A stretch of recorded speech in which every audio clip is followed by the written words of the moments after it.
ברוך אתה אדוני, אלוהינו מלך העולם, שהחיינו וקיימנו והגיענו בזמן הזה. רומי חוזרת הביתה היום.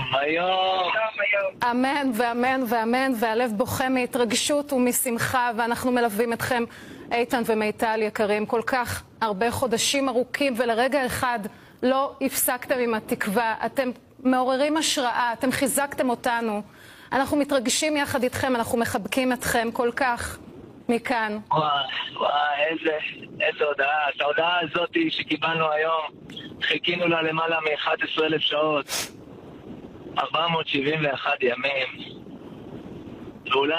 ואולי ב-24 שעות הקרובות, ואני מסייג את עצמי כי אנחנו יודעים עדיין אם יש לנו עסק, אנחנו נחבק את רומי סוף סוף. והיא תחבק אתכם. וזה אני חושבת מה שחשוב, תוכלו לראות אותה, את העיניים שלה.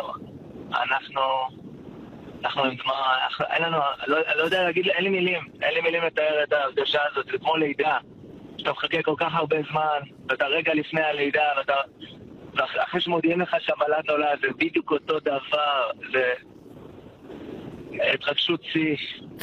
עם ישראל חיכה ומחכה לרומי ולשאר החטופים.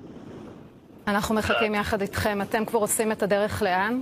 איפה תחכו לה? איפה יהיה המפגש הראשון? לא יכולים לספר איפה זה. לא יכולים לספר. אנחנו בדרך. כל המכוניות צופות לנו. אני עם 4 גלינקרים. אנחנו עולים דרום אחרי את דרומי. כן. נכון. הריצה שלך בסוף השבוע האחרון. הנה, הבאת את זה. דחפת את זה קדימה. קילומטר לכל חטוף, היה קשוח, אבל רומי בדמיון שלי חיכתה לי בקצה המסלול, והנה זה קורה, באמת עוד רגע כאן. וואו, 100 קילומטר ריצה. 24 שעות רצוף. ובסיום רומי חוזרת. זה היה המשפט שלך, איתן. צריך להגיד שהיו לנו הרבה מאוד שעות של שיחה בחודשים האחרונים, ואתה כל הזמן חזרת על המשפט הזה. רומי חוזרת, ומיטל גם את, כל הזמן אמרתם שניכם, רומי חוזרת, והיא חוזרת בחיים. והחדר שלה, מ-7 באוקטובר, חוץ מלנקות אותו, עדיין משאירים אותו, השארתם אותו, מחכה לה כמו שהוא, ולא הזזתם שום דבר שם. אבל הנה, זה הולך לקרות, וקרוב מאוד, ב-24 שעות הקרובות. אני רוצה לראות אותה כבר. אני רוצה לראות אותה, כולנו רוצים לראות אותה, להרגיש אותה, לשמוע אותה, לא שמע, להסניף אותה, הכל, כמו שעושים לילד שלא ראית אותו כל כך הרבה זמן.